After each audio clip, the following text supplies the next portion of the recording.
বাবু বাবু, আজকে তোমার শক্তি পরীক্ষা করব। তুমি যদি এটা মাইরা 500-র উপরে উঠাইতে পারো, আমি তোমার সব কথাও শুনবো, ঘরের সব কাজও করব, তোমার সাথে আর ঝগড়া করবো না।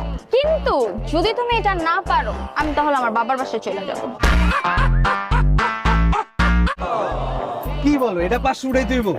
এটা তো কোনো ঘটনাই না। ধরো কিন্তু বাজি বাবু। হ্যাঁ, একটাই চান্স। এক চান্স দাও না তুমি, আমি কত উঠাই। মনে রেখো, যদি পারি তাহলে তুমি আমার সব কথা শুনবা, ঘোষা দিয়া ভূমিকম্প উঠায় ফেলামো, তুমি দেখো। আর না পারলে বাবার বাড়ি চলে যাবা না? ঠিক আছে, দেখো তুমি।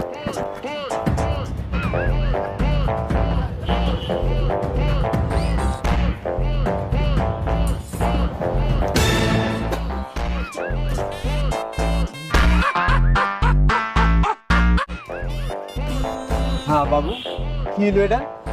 একও তো উঠলো না।